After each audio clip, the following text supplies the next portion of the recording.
ಓಂ ಶಾಂತಿ 17/12/2020 ಮುರಳಿಯ ದಿನಾಂಕ 17/12/2020। मीठे बच्चे, सद्गुरु आया है तुम्हारी ऊंची तकदीर बनाने, तो तुम्हारी चलन बहुत बहुत रॉयल होनी चाहिए। ಸದ್ಗುರು ತಂದೆ ಬಂದಿದ್ದರೆ ನಿಮ್ಮ ಭಾಗ್ಯವನ್ನು ಉನ್ನತ ಮಾಡಲಿಕ್ಕಾಗಿ, ಆದ್ದರಿಂದ ನಿಮ್ಮ ವರ್ತನೆ ಚಲನೆ ಬಹಳ ಬಹಳ ರಾಯಲ್ ಆಗಿರಬೇಕು। प्रश्न, ड्रामा का कौन सा प्लान बना हुआ है, इसलिए किसी को दोष नहीं दे सकते। ನಾಟಕದ ಯಾವ ಯೋಜನೆ ಮೊದಲೇ ಮಾಡಲ್ಪಟ್ಟಿದೆ, ಆದ್ದರಿಂದ ಅದರ ದೋಷವನ್ನು ಯಾರಿಗೂ ಕೊಡಲಿಕ್ಕೆ ಆಗೋದಿಲ್ಲ। उत्तर, ड्रामा में इस पुरानी दुनिया के विनाश का प्लान बना हुआ है, इसमें कोई का दोष नहीं। ನಾಟಕದಲ್ಲಿ ಹಳೆ ಪ್ರಪಂಚದ ವಿನಾಶದ ಯೋಜನೆ ಮಾಡಲ್ಪಟ್ಟಿದೆ, ಇದರಲ್ಲಿ ಯಾರ ದೋಷವೂ ಇಲ್ಲ। इस समय इसके विनाश के लिए प्रकृति को जोर से गुस्सा आया है। ಈ ಸಮಯದಲ್ಲಿ ಹಳೆ ಪ್ರಪಂಚದ ವಿನಾಶಕ್ಕಾಗಿ ಪ್ರಕೃತಿಗೆ ಬಹಳ ಜೋರಾಗಿ ಸಿಟ್ಟು ಬರ್ತದೆ। चारों ओर अर्थक्वेक होगी, मकान गिरेंगे, फ्लड आएगी, अकाल पड़ेगा। इसलिए बाप कहते, बच्चे अब इस पुरानी दुनिया से तुम अपना बुद्धि योग निकाल दो, सद्गुरु की श्रीमत पर चलो। ಇನ್ನು ಮುಂದೆ 4 ಕಡೆಗೆ ಭೂಕಂಪ ಆಗುವುದು, ಪ್ರವಾಹ ಬರುವುದು, ಬರಗಾಲ ಬರುವುದು, ಈ ಥರ ಆಗಿ ಈ ಹಳೆ ಪ್ರಪಂಚ ನಾಶ ಆಗಲಿದೆ। ಅದಕ್ಕಾಗಿ ನೀವು ನಿಮ್ಮ ಬುದ್ಧಿಯೋಗವನ್ನು ಹಳೆ ಪ್ರಪಂಚದಿಂದ ತೆಗೆದುಹಾಕ್ರಿ, ಸದ್ಗುರುವಿನ ಶ್ರೀಮತದಂತೆ ನಡೀರಿ।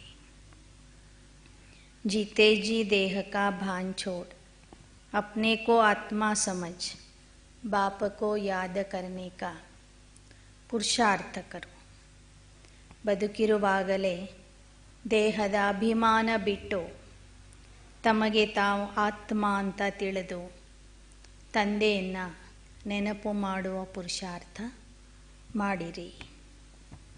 गीत, हमें उन राहों पर ಚಲನಾ ಹೈ, ನಾವು ಆ ಮಾರ್ಗದಲ್ಲಿ ನಡಿಬೇಕಾಗಿದೆ। ಯಾವ ಮಾರ್ಗ? ಓಂ ಶಾಂತಿ। किन राहों पर चलना है? गुरु की राह पर चलना है। यह कौन सा गुरु है? ನಾವು ಯಾವ ಮಾರ್ಗದಲ್ಲಿ ನಡಿಬೇಕಾಗಿದೆ? ಸದ್ಗುರುವಿನ ಮಾರ್ಗದಲ್ಲಿ ನಡಿಬೇಕಾಗಿದೆ। आ गुरु यारो? उठते बैठते मनुष्यों के मुख से निकल जाता वाह गुरु। गुरु तो अनेक है, वाह गुरु किसको कहेंगे, किसकी महिमा गाएंगे? सद्गुरु एक ही बाप है। ಮನುಷ್ಯರು ಓಡಾಡ್ತಾ ನಡೆದಾಡ್ತಾ ವಾಹ ಗುರು ಅಂತ ಗುರುವಿನ ಮಹಿಮೆ ಹಾಡ್ತಾರೆ, ಗುರುವಿನ ನೆನಪು ಮಾಡ್ತಾರೆ। ಅವನು ನಿಜವಾದ ಸತ್ಯಗುರು ಒಬ್ಬ ತಂದೆ ಆಗಿದ್ದಾನೆ। ಇದು ದೇಹಧಾರಿ ಗುರುಗಳ ಮಹಿಮೆ ಅಲ್ಲ। ಎಲ್ಲರಿಗೂ ಸದ್ಗತಿಯ ಮಾರ್ಗ ತೋರಿಸುವಂಥ ಗುರು ಒಬ್ಬನೇ ಇದ್ದಾನೆ। भक्ति मार्ग के ढेर गुरु है, कोई किसकी महिमा करते, कोई किसकी महिमा करते। बच्चों की बुद्धि में है सच्चा सद्गुरु वो एक ही, जिसकी ही वाह वाह मानी जाती। ನಿಜವಾದ ಸದ್ಗುರು ಅವನೊಬ್ಬನೇ ಆಗಿದ್ದಾನೆ. ವಾಸ್ತವಿಕವಾಗಿ ನಾವೆಲ್ಲರೂ ಆ ಒಬ್ಬನ ಮಹಿಮೆ ಮಾಡಬೇಕು. सच्चा सद्गुरु है तो जरूर झूठे भी होंगे, सच तो होता है संगम पर. ಸತ್ಯಗುರು ಸದ್ಗುರು ಅಂತ ಹೆಸರು ಬಂದಿದೆ ಅಂದಮೇಲೆ ಅಸತ್ಯ ಗುರುಗಳೂ ಇರ್ತಾರೆ ಅಂತ ಅರ್ಥ ಆಗ್ತದೆ. ಅಸತ್ಯ ಗುರುಗಳು ಅಂದರೆ ದೇಹಧಾರಿ ಗುರುಗಳು. ಸತ್ಯಗುರು ಅಂದರೆ ನಿರಾಕಾರ ಪರಮಾತ್ಮನೇ ಸತ್ಯಗುರು, ಪರಮಗುರು, ಸದ್ಗುರು ಆಗಿದ್ದಾನೆ. ವಹ ऊंचते ऊंच लिबरेटर गाइड भी बनता है, आता है संगम पर. ಆ ಸತ್ಯಗುರು ಪರಮಾತ್ಮ ಅವನೇ ಶ್ರೇಷ್ಠಾತಿ ಶ್ರೇಷ್ಠ, ಸತ್ಯ, ಮುಕ್ತಿದಾತ, ಮಾರ್ಗದರ್ಶಕ ಆಗಿದ್ದಾನೆ. आजकल के गुरु लोग गंगा स्नान पर व तीर्थों पर ले जाने के गाइड बनते. यह सद्गुरु ऐसा नहीं. ಇತ್ತೀಚಿನ ಗುರುಗಳು ಭಕ್ತರನ್ನು ಗಂಗಾ ಸ್ನಾನ ಮಾಡಲಿಕ್ಕೆ ಕರ್ಕೊಂಡು ಹೋಗ್ತಾರೆ, ತೀರ್ಥಯಾತ್ರೆಗೆ ಕರ್ಕೊಂಡು ಹೋಗ್ತಾರೆ. ಆದರೆ ಪರಮಾತ್ಮ ಸದ್ಗುರು ಲೌಕಿಕದ ಯಾತ್ರೆಗಳನ್ನು ಮಾಡಿಸೋದಿಲ್ಲ, ಗಂಗಾ ಸ್ನಾನಕ್ಕೆ ಕರ್ಕೊಂಡು ಹೋಗೋದಿಲ್ಲ. ಅವನು ಪತಿತರನ್ನು ಪಾವನ ಮಾಡಿ ಪರಮಧಾಮ ಮನೆಗೆ ಕರ್ಕೊಂಡು ಹೋಗ್ತಾನೆ. सबको वापिस जाना है, इसलिए सर्व का सद्गति दाता एक को कहा जाता है. ಅವನೇ ಬಂದು ಎಲ್ಲರಿಗೂ ಪರಮಧಾಮದ ಮಾರ್ಗ ತೋರಿಸ್ತಾನೆ, ಗತಿ ಸದ್ಗತಿ ಕೊಡ್ತಾನೆ. ಹೀಗಾಗಿ ಅವನಿಗೆ ಗತಿ ಸದ್ಗತಿ ದಾತ ಅಂತ ಹೇಳಲಾಗ್ತದೆ. ವಹ ಶ್ರೀಮದ್ ದೇತೆ ಹೇ आत्माओं को, वह बाप भी है, सद्गुरु भी है, टीचर भी है, ಜ್ಞಾನ ಸಿಕ್ಲಾತೆ. ಅವನು ತಂದೆಯೂ ಆಗಿದ್ದಾನೆ, ಶಿಕ್ಷಕ ಆಗಿದ್ದಾನೆ, ಸದ್ಗುರುನು ಆಗಿದ್ದಾನೆ. ಬಂದು ಜ್ಞಾನ ಕೊಡ್ತಾನೆ. ಉಳಿದ ಎಲ್ಲ ಗುರುಗಳು ಭಕ್ತಿ ಸಿಕ್ಲಾತೆ, ಬಾಕಿ ಸಬ್ ಗುರು. बाप के ज्ञान से तुम्हारी सद्गति होती है. ದೇಹಧಾರಿ ಗುರುಗಳು ಭಕ್ತಿಯನ್ನು ಕಲಿಸ್ತಾರೆ, ಆದರೆ ಪರಮಾತ್ಮ ಗುರು ನಿಮಗೆ ಸತ್ಯ ಜ್ಞಾನ ಕೊಡ್ತಾನೆ, ರಾಜಯೋಗ ಕಲಿಸ್ತಾನೆ, ಸದ್ಗತಿ ಮಾಡ್ತಾನೆ. इस पुरानी दुनिया से तुम चले जाते हो, तुम्हारा यह बेहद का संन्यास है. ಈ ತಂದೆ ನೆನಪು ಮಾಡ್ತಾ ಮಾಡ್ತಾ ನೀವು ದೇಹವನ್ನು ಮರೆತು ಹಳೆ ಪ್ರಪಂಚವನ್ನು ಮರಿತೀರಿ, ಪರಮಧಾಮಕ್ಕೆ ಹೋಗಲು ಸಿದ್ಧರಾಗ್ತೀರಿ. ಇದೇ ನಿಮ್ಮದು ಬೇಹದ್ದಿನ ಸನ್ಯಾಸ ಆಗಿದೆ ಅಂತ ಬಾಬಾ ಹೇಳ್ತಾರೆ. बाप ने समझाया अभी 84 जन्म का चक्र तुम्हारा पूरा हुआ है, अब यह दुनिया ख़त्म होनी. जैसे कोई बीमार सीरियस होता है तो कहेंगे अब यह तो जाने वाला है, उसको याद क्या करेंगे. शरीर ख़त्म हो जाएगा, बाकी जाकर दूसरा शरीर लेती है आत्मा. ಈಗ 84 ಜನ್ಮಗಳು ಮುಗ್ದಿವೆ, ಪ್ರಪಂಚ ಖತಮ್ ಆಗಲಿದೆ, ನೀವು ಮನೆಗೆ ಹೋಗೋರಿದ್ದೀರಿ. ಆದ್ದರಿಂದ ಹಳೆಯ ಪ್ರಪಂಚವನ್ನು ನೆನಪು ಮಾಡಬೇಡಿ. ಹೇಗೋ ಒಬ್ಬ ವ್ಯಕ್ತಿ ಬಹಳ ಸೀರಿಯಸ್ ಆಗಿ ಇನ್ನೇನು ನಾಳೆ ಸಾಯ್ತಾನಂದರೆ ಯಾರೂ ಕೂತ್ಕೊಂಡು ಅವನನ್ನು ನೆನಪು ಮಾಡೋದಿಲ್ಲ. ತಿಳ್ಕೊತಾರೆ ಈ ಆತ್ಮ ಒಂದು ದೇಹ ಬಿಟ್ಟು ಇನ್ನೊಂದು ದೇಹದಲ್ಲಿ ಹೋಗ್ತದೆ ಅಂತ. ಉಮ್ಮೀದ್ ಟೂಟ್ ಜಾತಿ, बंगाल में तो जब देखते हैं उम्मीद नहीं है तो गंगा पर जाकर डुबोते हैं कि ಪ್ರಾಣ ನಿಕಲ್ ಜಾಯ್. ಬಂಗಾಲ್ ಪ್ರಾಂತದಲ್ಲಿ ಇನ್ನೇನು ಮನುಷ್ಯ ಸಾಯ್ತಾನೆ ಅಂತ ಗೊತ್ತಾದಾಗ ಸಾಯೋದಕ್ಕಿಂತ ಮುಂಚೆನೇ ಗಂಗಾ ನದಿಯಲ್ಲಿ ಹಾಕಿಬಿಡ್ತಾರೆ. ಗಂಗಾ ನದಿಯಲ್ಲಿನೇ ಪ್ರಾಣ ಬಿಡಲಿ ಅಂತ.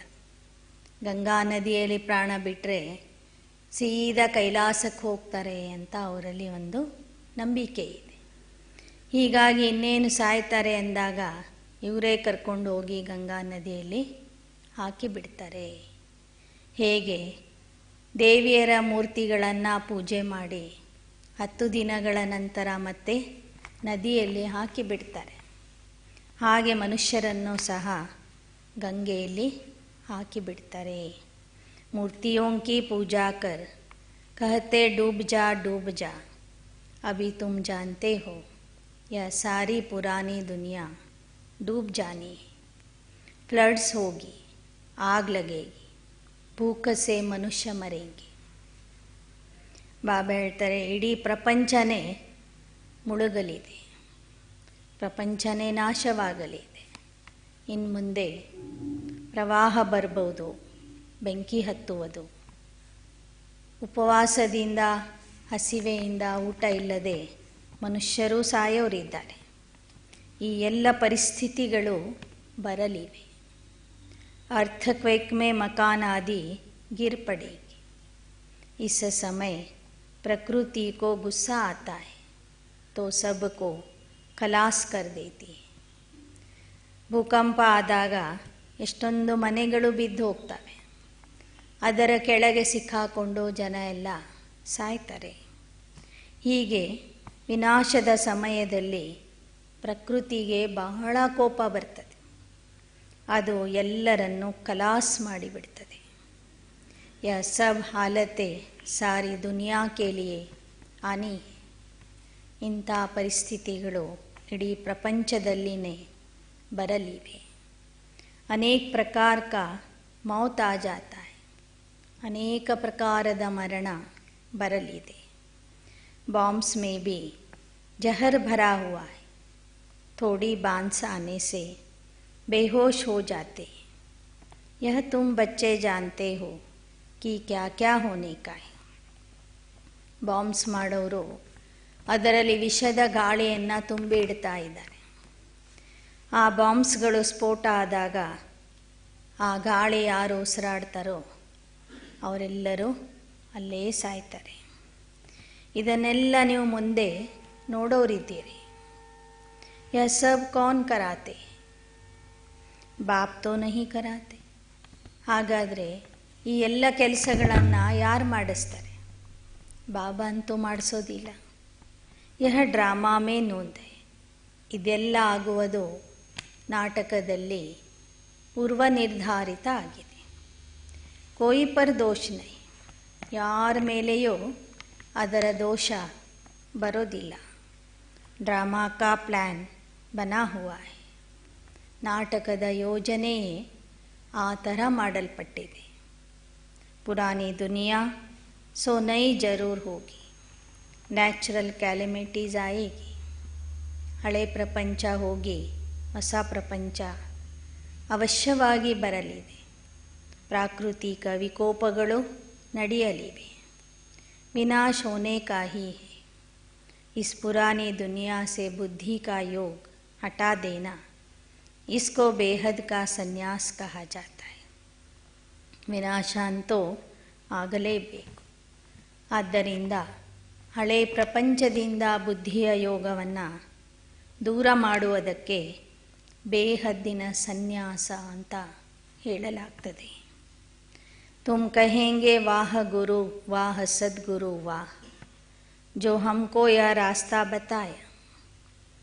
ऐसी चलन नहीं चलो जो उनकी निंदा. ವಾಹ ಸದ್ಗುರು ವಾಹ ಅಂತ ಆ ಪರಮಾತ್ಮನ ಮಹಿಮೆ ಇದೆ.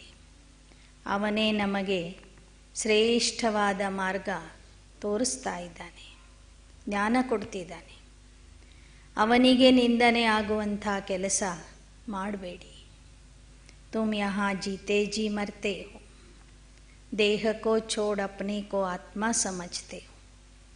ಇಲ್ಲಿ ನೀವು ಬದುಕಿರುವಾಗಲೇ ಸಾಯುವುದನ್ನು ಕಲಿತೀರಿ.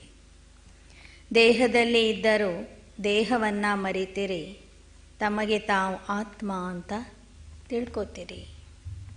ಇಸ್ ಪಢಾಯಿ ಸೆ ತುಮ್ ರಾಜಧಾನಿ में जाते हो, कितना ऊंचा पद मिलता है. वंडर है ना, इतने बड़े बड़े मंदिर जो बनाते हैं अथवा जो बड़े बड़े विद्वान हैं, उनसे पूछो सतयुग आदि में इन्होंने जन्म कैसे लिया तो बता नहीं सकेंगे. ಅಂಥ ದೊಡ್ಡ ರಾಜಧಾನಿಯ ಸ್ಥಾಪನೆ ಆಗ್ತಾ ಇದೆ. ಆ ರಾಜಧಾನಿಯಲ್ಲಿ ನೀವು ಉನ್ನತ ಪದವಿಯನ್ನು ಪಡ್ಕೊಳ್ಳೋರಿದ್ದೀರಿ. ಅದಕ್ಕಾಗಿಯೇ ಈ ಅಭ್ಯಾಸ ಮಾಡ್ತಿದ್ದೀರಿ. ಸಂಗಮ ಯುಗದ ಈಶ್ವರೀಯ ವಿದ್ಯಾಭ್ಯಾಸದಿಂದ ಸತ್ಯಯುಗದಲ್ಲಿ ದೇವತೆಗಳಿಗೆ ದೇವತಾ ಪದವಿ ಸಿಗ್ತದೆ ಅನ್ನೋದು ಯಾವ ದೊಡ್ಡ ದೊಡ್ಡ ವಿದ್ವಾನರಿಗೂ ಗೊತ್ತಿಲ್ಲ ಅಂತ ಹೇಳ್ತಾರೆ. ಲಕ್ಷ್ಮೀನಾರಾಯಣರ ಮಂದಿರ ಕಟ್ಟಿಸುವಂಥವರು, ದೇವತೆಗಳ ಮಂದಿರಗಳನ್ನು ಕಟ್ಟಿಸುವಂಥವರು ಯಾರಿಗೂ ಈ ವಿಚಾರ ಗೊತ್ತಿಲ್ಲ. ದೇವತೆಗಳು ತಮ್ಮ ಪೂರ್ವಜನ್ಮದಲ್ಲಿ ಏನಿದ್ರು, ಏನು ಮಾಡಿದ್ರು, ಯಾವ ಸಾಧನೆಯಿಂದ ಅವರಿಗೆ ಅಂಥ ಸ್ಥಾನ ಸಿಕ್ತು ಅನ್ನೋದು ಯಾರಿಗೂ ಗೊತ್ತಿಲ್ಲ ಅಂತಾರೆ. ಗೀತಾ ವಾಲೆ ಭಿ ಕುಛ್ ಸಮಜ್ತೆ ನಹೀ. ಗೀತಾ ಪढ़ते आए हैं परंतु उससे फायदा कुछ नहीं. ಭಗವದ್ಗೀತೆಯ ಜ್ಞಾನ ಹೇಳುವಂಥವರು ಸಹ ಏನೂ ತಿಳ್ಕೊಂಡಿಲ್ಲ. ಜನ್ಮ ಜನ್ಮಾಂತರದಿಂದ ಭಗವದ್ಗೀತೆಯನ್ನು ಓದ್ತಾ ಬಂದಿದ್ದಾರೆ. ಆದರೆ ಅದರಿಂದ ಅವರಿಗೆ ಲಾಭ ಆಗಲಿಲ್ಲ, ಸಿಗಲಿಲ್ಲ ಅಂತ ಹೇಳ್ತಾರೆ. ಭಗವದ್ಗೀತೆಯಲ್ಲಿ ವರ್ಣನೆ ಮಾಡಲ್ಪಟ್ಟಂತಹ ಆ ರಾಜಯೋಗನೇ ನೀವಿಲ್ಲಿ ಕಲಿತಾ ಇದ್ದೀರಿ. ಭಗವದ್ಗೀತೆಯಲ್ಲಿ ಏನು ವರ್ಣನೆ ಇದೆ ರಾಜಯೋಗದ ಬಗ್ಗೆ, ಅದು ಪರಮಾತ್ಮನೇ ಕಲಿಸಿದ ರಾಜಯೋಗ ಆಗಿದೆ. ಆ ರಾಜಯೋಗದ ಅಭ್ಯಾಸ ಮಾಡಿ ನೀವು ಶ್ರೀಲಕ್ಷ್ಮಿ ಶ್ರೀನಾರಾಯಣ ಆಗ್ತಿದ್ದೀರಿ. ತುಮಾರಿ ಎಮ್ ಆಬ್ಜೆಕ್ಟ್ ಹಿ ಯಹ ಹೈ, ಸತ್ಯನಾರಾಯಣ ಕಿ ಸಚ್ಚಿ ಕಥಾ ಹೇನ. ಇಲ್ಲಿ ನೀವು ಸತ್ಯನಾರಾಯಣನ ಸತ್ಯ ಕಥೆಯನ್ನು ಕೇಳ್ತಾ ಇದ್ದೀರಿ. अच्छी रीति जो समझते हैं उनको आंतरिक खुशी रहती. बाबा पूछेंगे हिम्मत है ना राजाई लेने की. कहते हैं बाबा क्यों नहीं, हम पढ़ते ही हैं नर से नारायण बनने. ಯಾರು ಜ್ಞಾನವನ್ನು ಸರಿಯಾಗಿ ಅರ್ಥ ಮಾಡ್ಕೊಳ್ತಾರೆ, ಬಾಬೋರ್ನ ಯಥಾರ್ಥವಾಗಿ ಅರ್ಥ ಮಾಡ್ಕೊಳ್ತಾರೆ, ಅವರಿಗೆ ಆಂತರಿಕವಾದಂಥ ಖುಷಿ ಇರ್ತದೆ. ಬಾಬಾ ಕೇಳ್ತಾರೆ ಮಕ್ಕಳಿಗೆ, ರಾಜ್ಯ ಪದವಿ ತಗೊಳ್ಳಿಕ್ಕೆ ಧೈರ್ಯ ಇದೆಯಾ ಅಂತ. ಆಗ ಧೈರ್ಯಶಾಲಿ ಮಕ್ಕಳು, ಜ್ಞಾನಿ ಮಕ್ಕಳು ಹೇಳ್ತಾರೆ, ಹಾಂ ಬಾಬಾ, ಯಾಕೆ ಇಲ್ಲ, ನಾವು ಬಂದಿರೋದೇ ನರನಿಂದ ನಾರಾಯಣ ಆಗಲಿಕ್ಕೆ. अब आपने राइटियस रास्ता बताया है. देही अभिमानी बनने में मेहनत लगती, घड़ी घड़ी अपने नाम रूप में फंस पड़ते.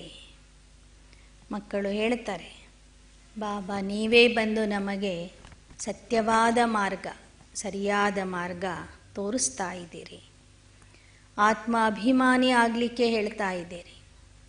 ಆದರೆ ಆತ್ಮ ಅಭಿಮಾನಿ ಆಗೋದ್ರಲ್ಲಿನೇ ಪರಿಶ್ರಮ ಇದೆ. ಮಕ್ಕಳು ಮತ್ತೆ ಮತ್ತೆ ತಾವು ಆತ್ಮ ಅನ್ನೋದನ್ನು ಮರೀತಾರೆ, ದೇಹದ ನಾಮರೂಪಕ್ಕೆ ವಶ ಆಗ್ತಾರೆ. बाप है सुप्रीम परम पिता, लौकिक बाप को परम पिता नहीं कहें.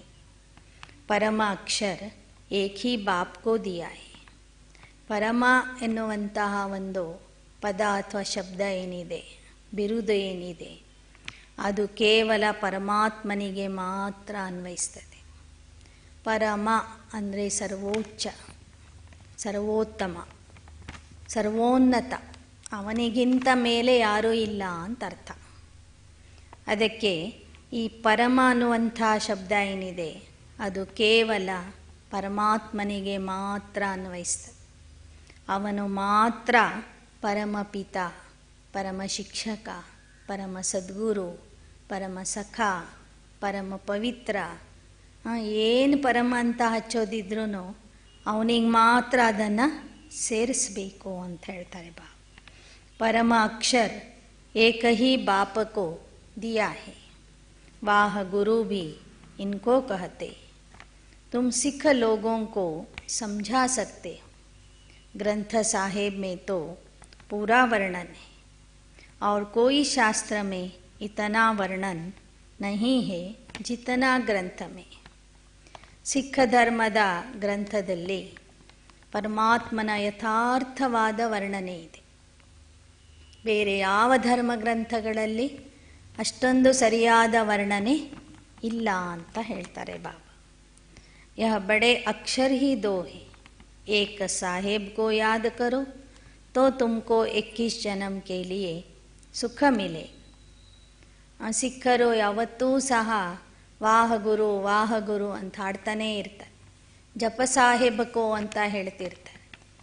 ಮೂಲ ಮಾತುಗಳೇ ಎರಡಾಗಿವೆ. ಒಂದು ಸಾಹೇಬ ತಂದೆಯನ್ನು ನೆನಪು ಮಾಡಬೇಕು, ಎರಡನೇದು ಅವನಿಂದ 21 ಜನ್ಮದ ಆಸ್ತಿ ಪಡ್ಕೋವಿ. ಎಷ್ಟೆಷ್ಟು ನೆನಪು ಮಾಡ್ತೀವಿ ಅಷ್ಟೆಷ್ಟು 21 ಜನ್ಮದ ಆಸ್ತಿ ನಮಗೆ ಸಿಗ್ತದೆ ಎನ್ನುವ ಮಾತನ್ನು ನೀವು ಸಿಖ್ ಧರ್ಮದ ಅನುಯಾಯಿಗಳಿಗೆ ತಿಳಿಸ್ರಿ ಅಂತ ಹೇಳ್ತಾರೆ ಬಾಬಾ. इसमें मूंझने की तो बात ही नहीं, तुम सिख लोगों को यह समझा सकते हो. बाप बहुत सहज करके समझाते हैं.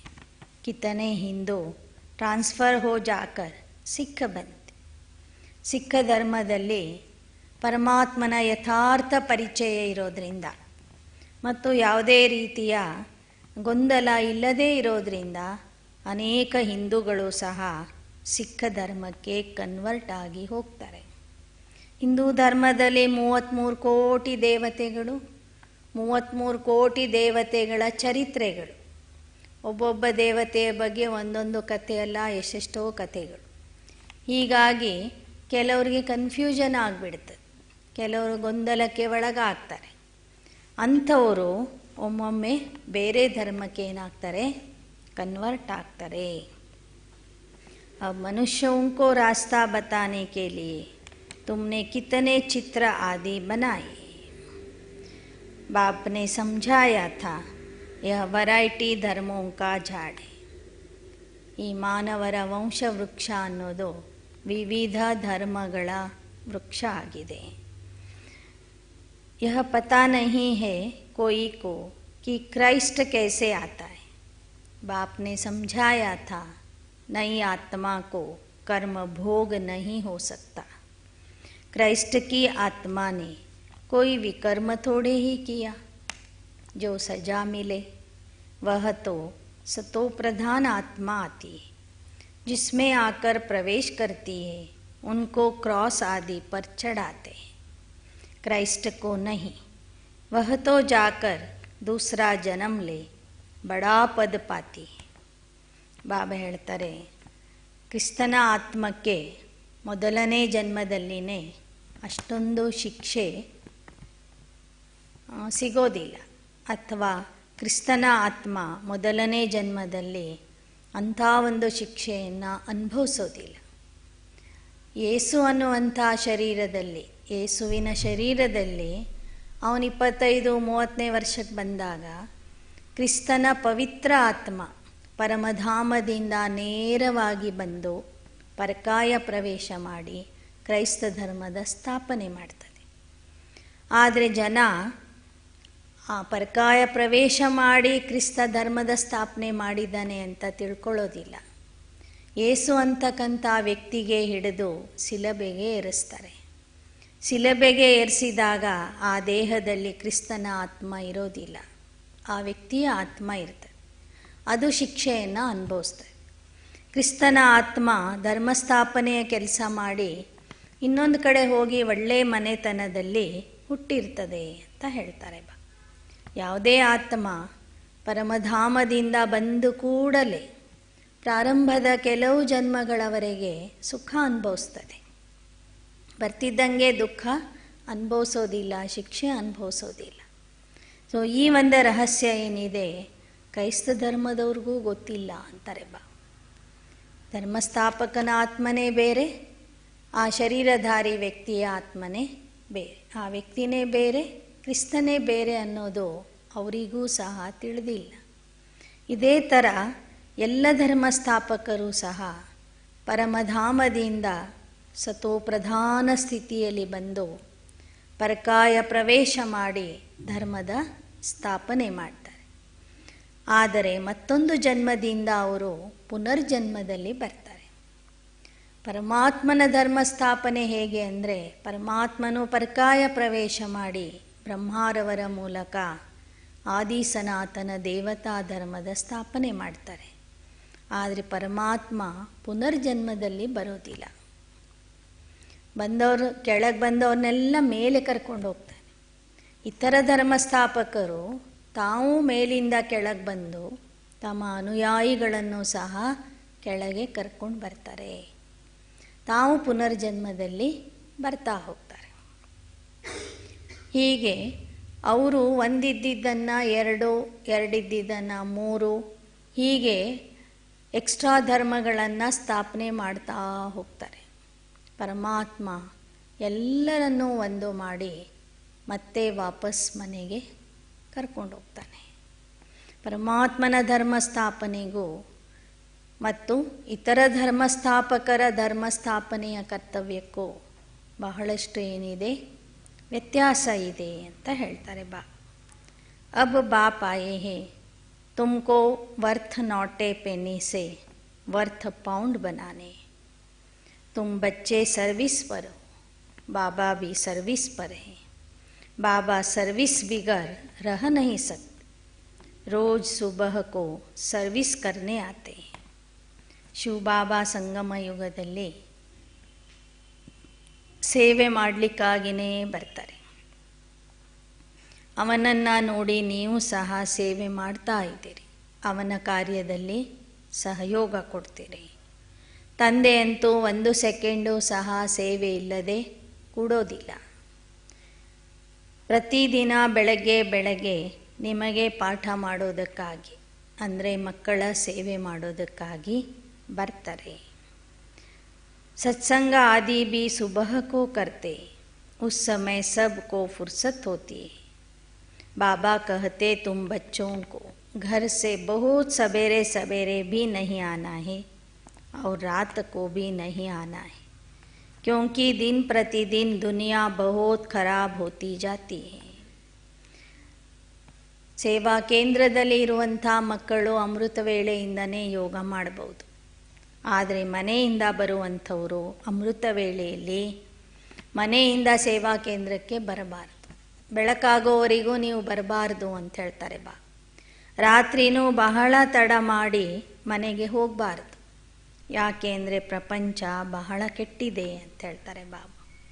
ಗಲಿ ಗಲಿ ಮೇ ಸೆಂಟರ್ ಐಸಾ ನಜ್ದೀಕ್ ಹೋನಾ ಚಾಹಿಯೆ, ಜೋ ಘರ್ ಸೆ ನಿಕಲೆ ಸೆಂಟರ್ ಪರ್ ಆಯೆ ಸಹಜ ಹೋ ಜಾಯೆ.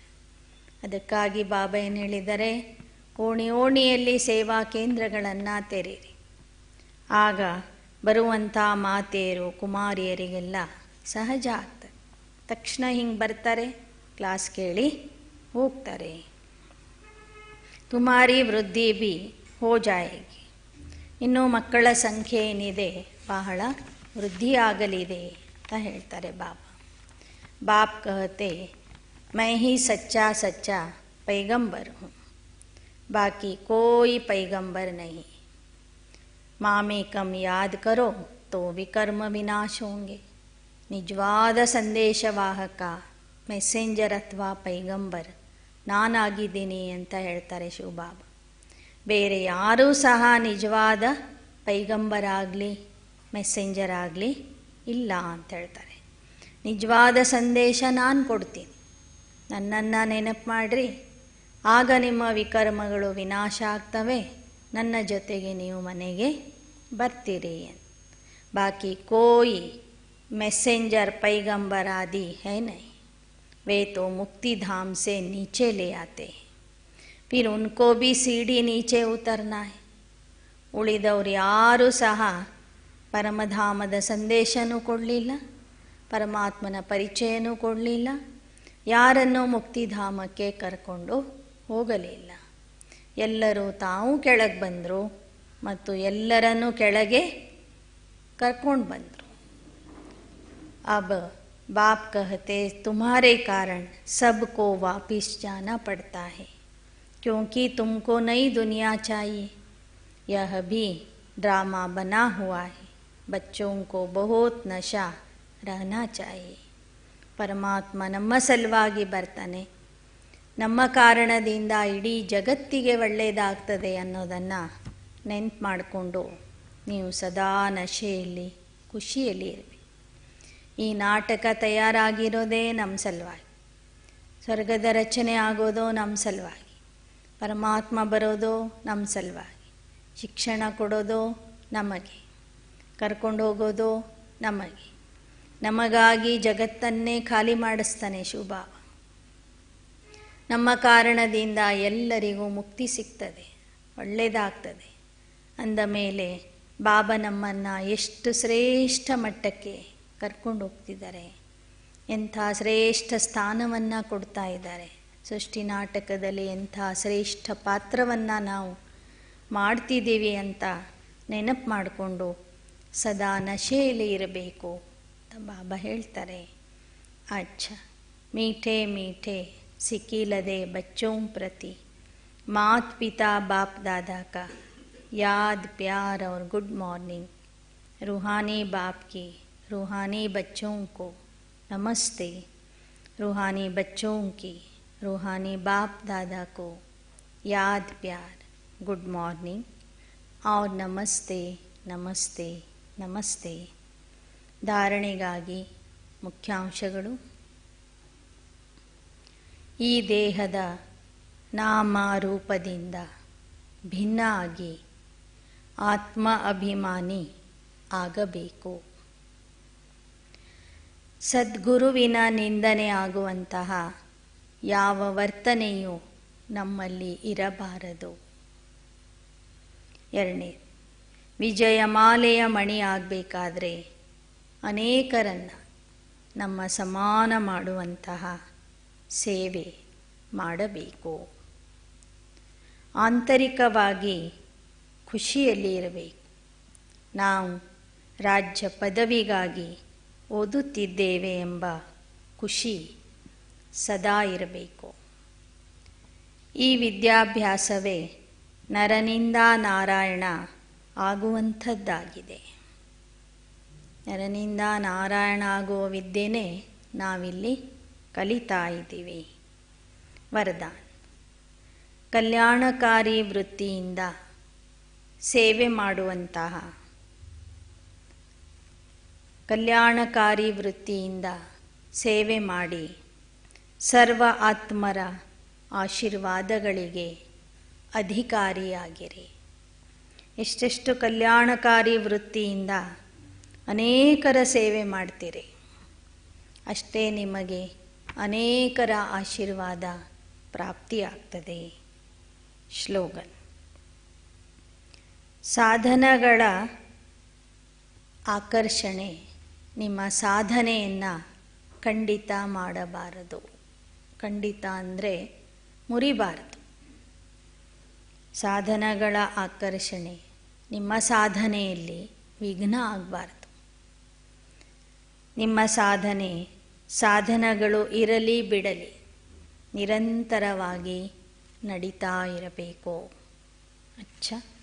ಓಂ ಶಾಂತಿ.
परञ्ज्योति शिव परमात्मा, परञ्ज्योति शिव परमात्मा, ज्ञानसागरा परमात्मा, ज्ञानसागरा परमात्मा, शान्तिसागरा परमात्मा, शान्तिसागरा परमात्मा, परमपिता शिव परमात्मा, परमपिता शिव परमात्मा, परञ्ज्योति शिव परमात्मा, परञ्ज्योति शिव परमात्मा,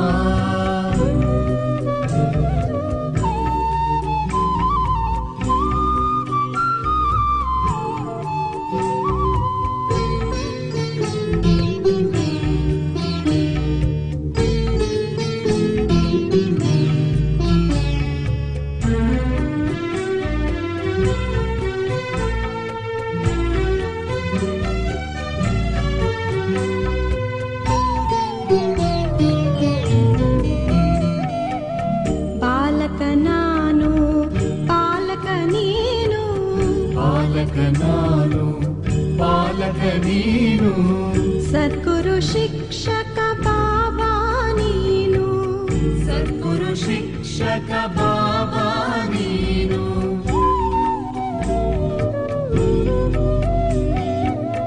ಬಾಲಕ ನಾನು ಪಾಲಕ ನೀನು, ಬಾಲಕ ನಾನು ಪಾಲಕ ನೀನು, ಸದ್ಗುರು ಶಿಕ್ಷಕ ಬಾಬಾ ನೀನು, ಮೂರು ಲೋಕಗಳ ಒಡೆಯನು ನೀನು, ಮೂರು ಲೋಕಗಳ ಒಡೆಯನು ನೀನು, ಪತಿತನು ನಾನು ಪಾವನ ನೀನು, ಪತಿತನು ನಾನು ಪಾವನ ನೀನು, परमपिता शिव परमात्मा, परञ्ज्योति शिव परमात्मा, ज्ञानसागरा परमात्मा, शान्तिसागरा परमात्मा, परमपिता शिव परमात्मा, परञ्ज्योति शिव परमात्मा,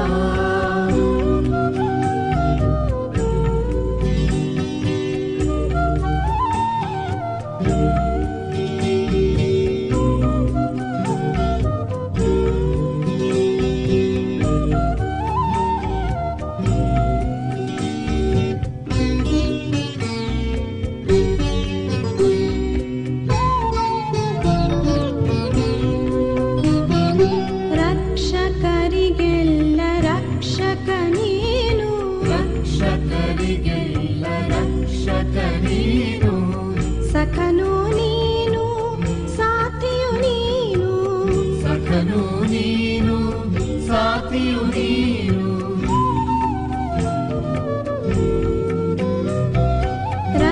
ರಕ್ಷಕರಿಗೆಲ್ಲ ರಕ್ಷಕ ನೀನು, ರಕ್ಷಕರಿಗೆಲ್ಲ ರಕ್ಷಕ ನೀನು, ಸಖನು ನೀನು ಸಾಥಿಯು ನೀನು, ಸಖನು ನೀನು ಸಾಥಿಯು ನೀನು, ಜನನಿ ಜನಕ ಸಕಲವು ನೀನು, ಜನನಿ ಜನಕ ಸಕಲವು ನೀನು, ಬಂಧುವು ನೀನು ಸಿಂಧುವು ನೀನು, ಬಂಧುವು ನೀನು ಸಿಂಧುವು ನೀನು, परमपिता शिव परमात्मा, परञ्ज्योति शिव परमात्मा, ज्ञानसागरा परमात्मा, शान्तिसागरा परमात्मा, परमपिता शिव परमात्मा, परञ्ज्योति शिव परमात्मा,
ಓಂ ಶಾಂತಿ.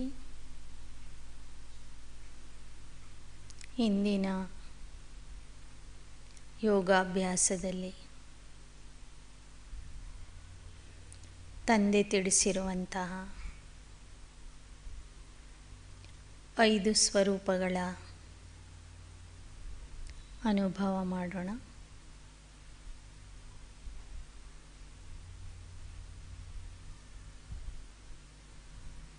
ನಾನು ಆತ್ಮ, ಪರಮಧಾಮದಲ್ಲಿರುವ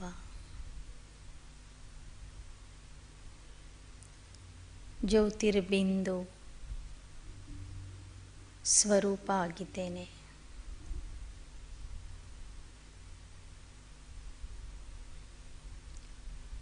ನನ್ನ ಅನಾದಿ ಸ್ವರೂಪವೇ ನಿರಾಕಾರ ಜ್ಯೋತಿರ್ಬಿಂದು ಸ್ವರೂಪ ಆಗಿದೆ.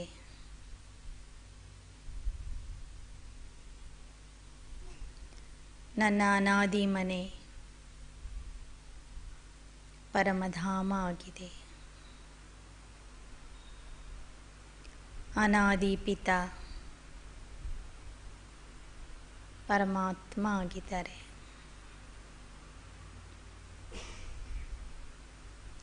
ನಾನು ಆತ್ಮ ಆ ಅನಾದಿ ಮನೆಯಲ್ಲಿ ಅನಾದಿ ಪಿತನಾಗಿರುವಂತಹ ಸರ್ವಶಕ್ತಿವಂತ ಪರಂಜ್ಯೋತಿ ಸ್ವರೂಪದಲ್ಲಿ ಇರುವಂತಹ ಪರಮಾತ್ಮನ ಅತೀ ಸಮೀಪದಲ್ಲಿರುವಂತಹ ಜ್ಯೋತಿಯಾಗಿದ್ದೇನೆ. ಅನಾದಿ ಮನೆ ಪರಮಧಾಮದಲ್ಲಿಯೂ ಸಹ ನನ್ನ ಸ್ಥಾನ ಆ ಪರಮಪಿತಾ ಪರಮಾತ್ಮನಿಗೆ ಅತೀ ಹತ್ತಿರದಲ್ಲಿದೆ.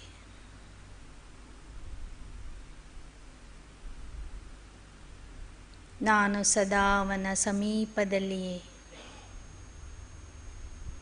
ವಾಸ ಮಾಡುತ್ತೇನೆ.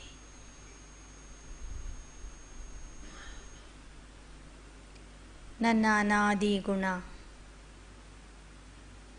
ಪವಿತ್ರತೆ ಮತ್ತು ಶಾಂತಿಯಾಗಿದೆ.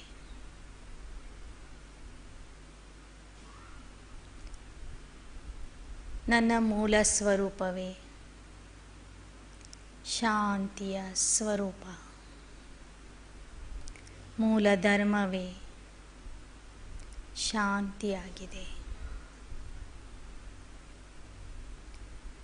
ಮೂಲ ಸ್ವಧರ್ಮ, ಮೂಲ ಸ್ವರೂಪ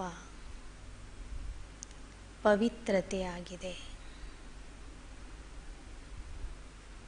ಅನಾದಿ ರೂಪದಲ್ಲಿಯೂ ಸಹ ನಾನು ಶಾಂತಿ ಮತ್ತು ಪವಿತ್ರತೆಯ ಸ್ವರೂಪಿ ಆತ್ಮ ಆಗಿದ್ದೇನೆ. ಒಂದು ನಿಮಿಷ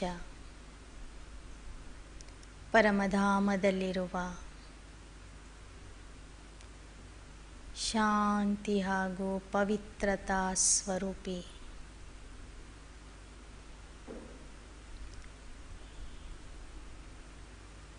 ಪರಮಾತ್ಮನ ಅತೀ ಸಮೀಪದಲ್ಲಿರುವ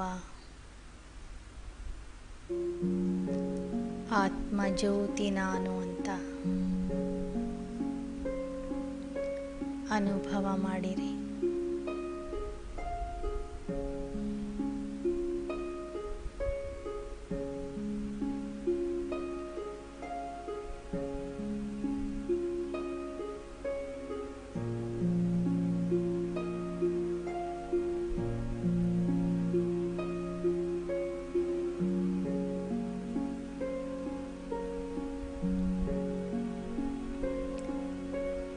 ಈಗ ನಾನು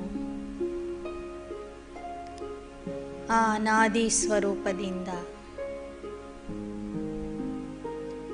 ನನ್ನ ಆದಿ ಸ್ವರೂಪ ದೇವತಾ ಸ್ವರೂಪದಲ್ಲಿ ಪಾತ್ರ ಅಭಿನಯಿಸಲು ಪರಮಧಾಮದಿಂದ ಸೃಷ್ಟಿ ನಾಟಕದಲ್ಲಿ ಪ್ರವೇಶ ಮಾಡುತ್ತಿದ್ದೇನೆ.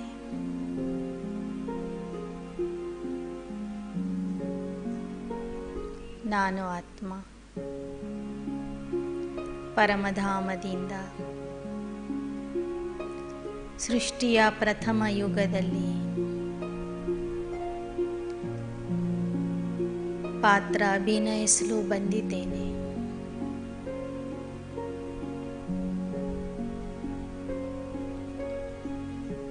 ನನಗೆ ಇಲ್ಲಿ ದೇವತಾ ಶರೀರ ಸಿಕ್ಕಿದೆ. ನಾನು ಆತ್ಮನು ಸತೋ ಪ್ರಧಾನ ಸಂಪೂರ್ಣ ಪವಿತ್ರ ಆತ್ಮ ಆಗಿದ್ದೇನೆ.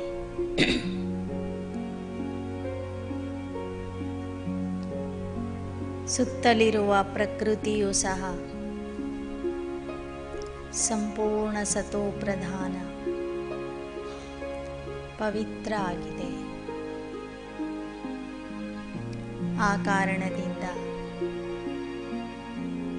ನನಗೆ ಸಿಕ್ಕಿರುವ ದೇಹವೂ ಸಹ ಪವಿತ್ರ ದೇಹ ಆಗಿದೆ. ನಾನೀಗ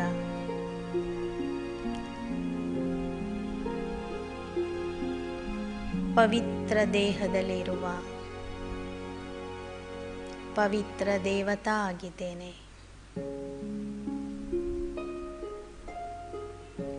ದೇವತಾ ಕುಮಾರ ಆಗಿ ದೇವತಾ ಕುಮಾರಿಯಾಗಿ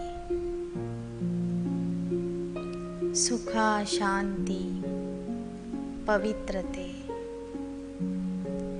ಸಮೃದ್ಧಿಯ ಜೀವನ ನಡೆಸುತ್ತಿದ್ದೇನೆ.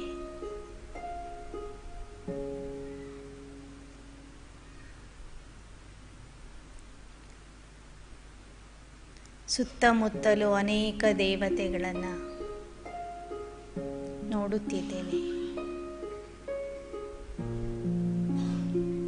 ಪ್ರಕೃತಿಯ ಸತೋ ಪ್ರಧಾನ ಸೌಂದರ್ಯವನ್ನು ನೋಡುತ್ತಿದ್ದೇನೆ.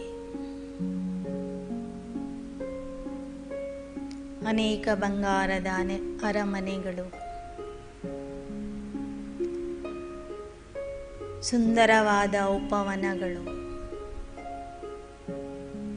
ಉಪವನಗಳಲ್ಲಿ ವಿಹಾರ ಮಾಡುತ್ತಿರುವ ದೇವತೆಗಳನ್ನು ನೋಡುತ್ತಿದ್ದೇನೆ. ನಾನು ಇಲ್ಲಿ ಮರ್ಯಾದಾ ಪುರುಷೋತ್ತಮ, ಸರ್ವಗುಣ ಸಂಪನ್ನ, 16 ಕಲಾ ಸಂಪೂರ್ಣ, ಸಂಪೂರ್ಣ ನಿರ್ವಿಕಾರಿ, ಅಹಿಂಸಾ ಪರಮ ಧರ್ಮಿ,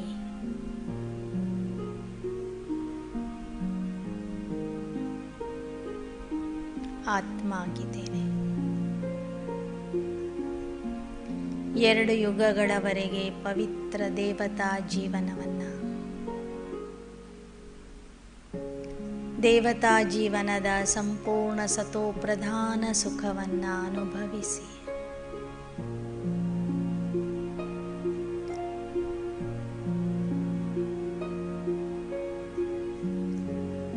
ನಾನೀಗ ಭಕ್ತಿ ಮಾರ್ಗದಲ್ಲಿ ಭಕ್ತರಿಂದ ಪೂಜಿಸಲ್ಪಡುವ ದೇವತಾ ಮೂರ್ತಿಯಾಗಿ ಮಂದಿರದಲ್ಲಿ ನಿಂತಿದ್ದೇನೆ.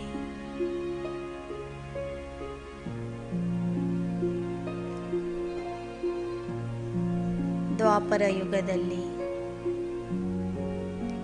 ಭಕ್ತರು ನನ್ನನ್ನು ಗರ್ಭಗುಡಿಯಲ್ಲಿ ಪ್ರತಿಷ್ಠಾಪನೆ ಮಾಡಿ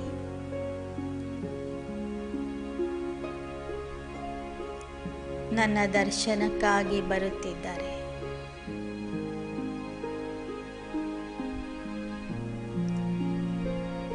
ಗರ್ಭಗುಡಿಯ ಒಳಗಿರುವಂತಹ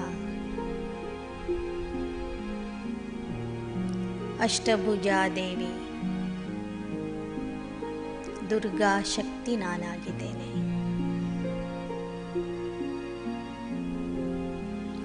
ನನ್ನ ಭಕ್ತರು ನನ್ನ ದರ್ಶನದಿಂದ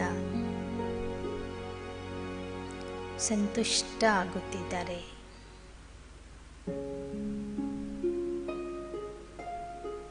ನಾನು ನನ್ನ ದೃಷ್ಟಿಯ ಮೂಲಕ ಭಕ್ತರಿಗೆ ಸುಖ, ಶಾಂತಿ, ಪವಿತ್ರತೆ ಹಾಗೂ ಶಕ್ತಿಯ ವರದಾನ ಕೊಡುತ್ತಿದ್ದೇನೆ.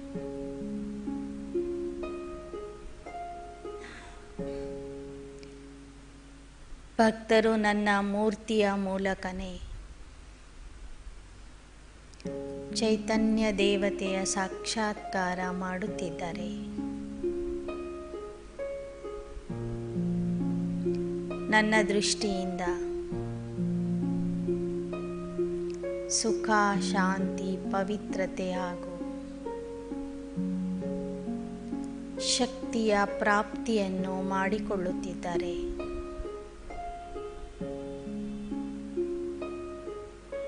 ನನ್ನ ದೃಷ್ಟಿಯಿಂದ ಭಕ್ತರಲ್ಲಿ ಇರುವ ವಿಕಾರಿ ಭಾವನೆಗಳು ಅಳಿಸಿ ಹೋಗುತ್ತಿವೆ. ಇಂದ್ರಿಯಗಳ ಚಂಚಲತೆ ಶಾಂತವಾಗಿದೆ. ಎಲ್ಲ ಭಕ್ತರ ದೃಷ್ಟಿಯು ಪರಿವರ್ತನೆಯಾಗಿದೆ.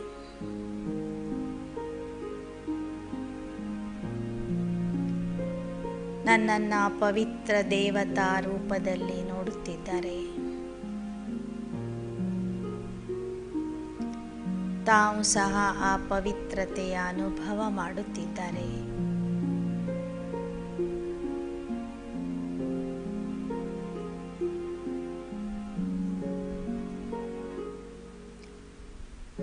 ಅನುಭವ ಮಾಡ್ರಿ. ಸಾವಿರಾರು ಭಕ್ತರು ನಿಮ್ಮ ಮುಂದೆ ಇದ್ದಾರೆ.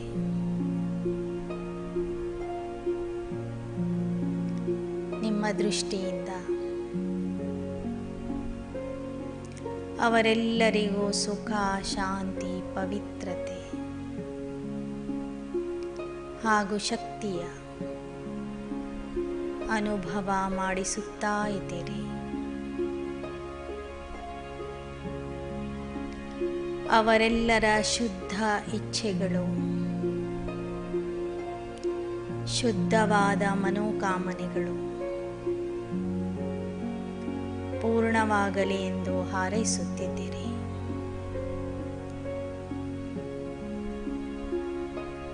ನಿಮ್ಮ ದರ್ಶನದಿಂದ ಭಕ್ತರಿ ಪ್ರಸನ್ನ ಆಗಿದ್ದಾರೆ. ಧನ್ಯತಾ ಭಾವದ ಅನುಭವ ಮಾಡುತ್ತಿದ್ದಾರೆ.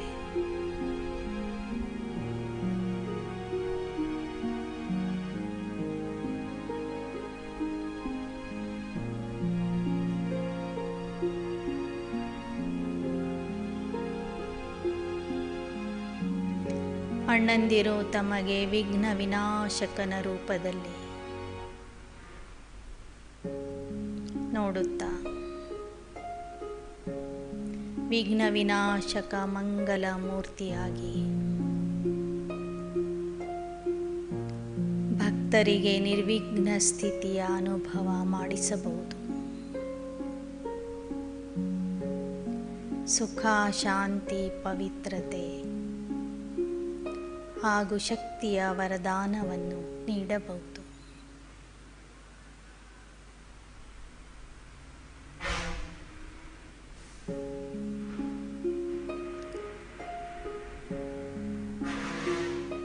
ಭಕ್ತಿ ಮಾರ್ಗದಲ್ಲಿ ನಾನು ಸ್ವತಃ ಏಕದೇವ ಉಪಾಸನೆಯನ್ನು ಮಾಡಿ ಜೊತೆಗೆ ನನ್ನ ಭಕ್ತರ ಸೇವೆಯನ್ನು ಮಾಡಿ ಈಗ ಸಂಗಮ ಯುಗದಲ್ಲಿ ಬಂದಿದ್ದೇನೆ. ಭಕ್ತಿಯ ಫಲ ಕೊಡುವುದಕ್ಕಾಗಿಯೇ ಸ್ವತಃ ಜ್ಞಾನಸಾಗರ ಪರಮಾತ್ಮ ಈ ಸಂಗಮ ಯುಗದಲ್ಲಿ ಬಂದಿದ್ದಾರೆ. ನನಗೆ ಜ್ಞಾನದ ಮೂಲಕ ಹೊಸ ಜನ್ಮ ಕೊಟ್ಟಿದ್ದಾರೆ. ಪ್ರಜಾಪಿತ ಬ್ರಹ್ಮರವರ ಮೂಲಕ ಹುಟ್ಟಿದ ಜ್ಞಾನ ಸಂಜಾತರು ನಾವು.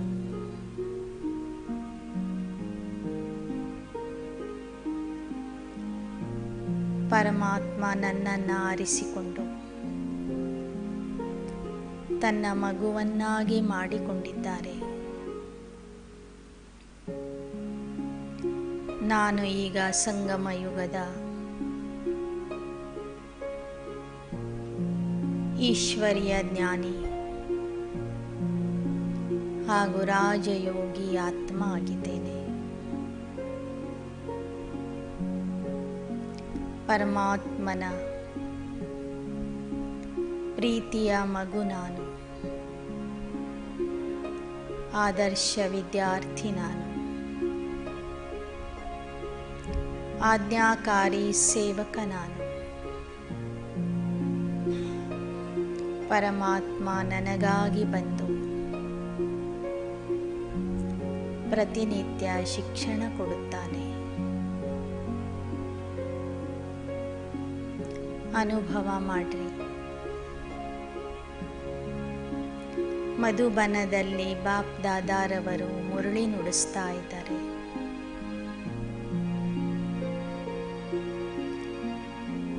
ನೀವು ಪ್ರೀತಿಯ ಮಗುವಾಗಿ ಆದರ್ಶ ವಿದ್ಯಾರ್ಥಿಯಾಗಿ ಆ ಮುರಳಿಯನ್ನು ಆನಂದದಿಂದ ಆಲಿಸುತ್ತಿದ್ದೀರಿ.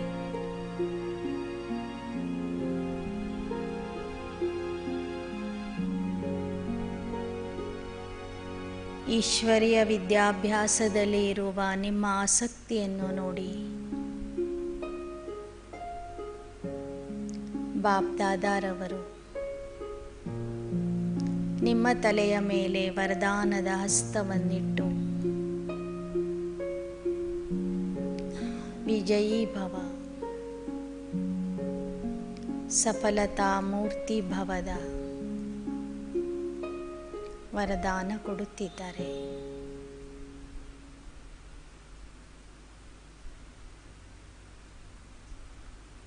ಇದು ನನ್ನ 4ನೇ ಸ್ವರೂಪ, ಬ್ರಾಹ್ಮಣ ಸ್ವರೂಪ ಆಗಿದೆ.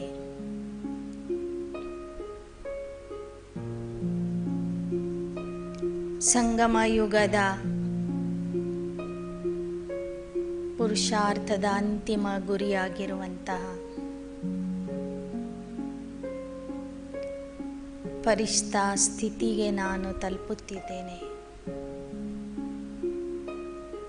ಕರ್ಮಾತೀತ ಅವಸ್ಥೆಗೆ ತಲುಪಿದ್ದೇನೆ.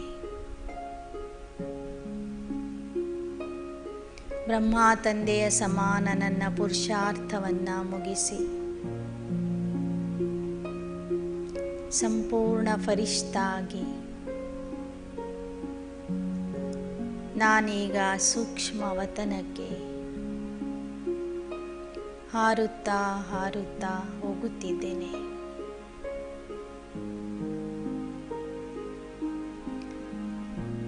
ಸಂಪೂರ್ಣ ಸ್ಥಿತಿಯಲ್ಲಿ ಇರುವಂತಹ ಬ್ರಹ್ಮ ಬಾಬಾ ಮತ್ತು ಅವರ ಹಣೆಯ ಮಧ್ಯದಲ್ಲಿ ಇರುವಂತಹ ಜ್ಞಾನ ಸೂರ್ಯ ಶಿವಬಾಬಾ ಸರ್ವಶಕ್ತಿವಂತನಾದ ನಿರಾಕಾರ ಅನಾದಿಪಿತ ಮತ್ತು ಆದಿಪಿತ ಬ್ರಹ್ಮ ಬಾಬಾ ಇಬ್ಬರು ಸಂಯುಕ್ತ ರೂಪದಲ್ಲಿ ಇದ್ದು ನನ್ನನ್ನು ಸ್ವಾಗತಿಸುತ್ತಿದ್ದಾರೆ. ನನ್ನ ಪುರುಷಾರ್ಥದ ರಿಸಲ್ಟ್ ನೋಡಿ ವಾಹ ಮಗು ವಾಹ ಎಂದು ಬೆನ್ನು ತಟ್ಟುತ್ತಾ ನನಗೆ ವಿಜಯದ ತಿಲಕ ಇಡುತ್ತಿದ್ದಾರೆ. ನೀನು ನನ್ನ ಪಾಸ್ ವಿತ್ ಆನರ್ ಮಗು ಆಗಿದ್ದೀಯಾ ಎಂದು.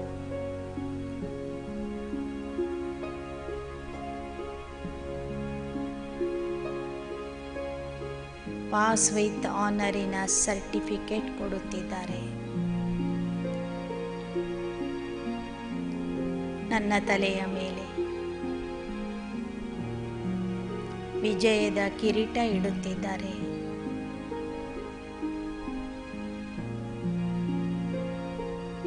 ನಾನು ನನ್ನ ಪುರುಷಾರ್ಥದಿಂದ ಸಂತೃಪ್ತ ಆಗಿದ್ದೇನೆ.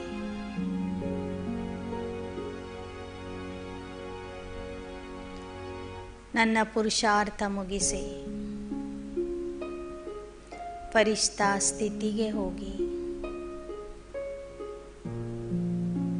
ಬಾಪ್ ದಾದಾರವರಿಂದ ಮತ್ತು ಧರ್ಮರಾಜನಿಂದ ಗೌರವವನ್ನು ಪಡೆದುಕೊಂಡು ನಾನೀಗ ಬಾಪ್ ದಾದಾರವರ ಜೊತೆಗೆ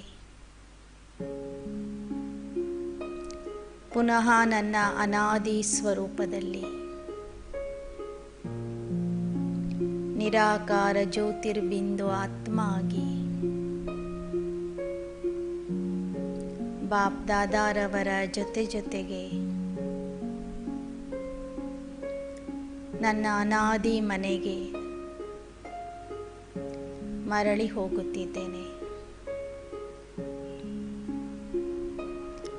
ಸೃಷ್ಟಿ ನಾಟಕದಲ್ಲಿನ ನನ್ನ ಸರ್ವಶ್ರೇಷ್ಠ ಪಾತ್ರ ಮುಗಿಸಿ ನನ್ನ ವಿಶ್ರಾಂತಿಯ ಧಾಮಕ್ಕೆ ತೆರಳುತ್ತಿದ್ದೇನೆ. ಈಗ ನಾನು ಪುನಃ ನನ್ನ ಅನಾದಿ ಪಿತನಿಗೆ ಸಮೀಪದಲ್ಲಿರುವ ನನಗಾಗಿಯೇ ಇರುವ ವಿಶೇಷ ಸ್ಥಾನದಲ್ಲಿ ಜ್ಯೋತಿರ್ಬಿಂದು ಆತ್ಮ ಆಗಿ ಸೆಟ್ ಆಗಿದ್ದೇನೆ. ಸಂಪೂರ್ಣ ಶಾಂತಿ ಮತ್ತು ಪವಿತ್ರತಾ ಸ್ವರೂಪ ಆತ್ಮ ಆಗಿದ್ದೇನೆ. ಆ ಅನಾದಿ ಸ್ವರೂಪದ ಅನುಭವ ಮಾಡುತ್ತಾ ಇಂದಿನ ಯೋಗಾಭ್ಯಾಸವನ್ನು ಇಲ್ಲಿಗೆ ಮುಗಿಸೋಣ. ಓಂ ಶಾಂತಿ ಶಾಂತಿ ಶಾಂತಿ.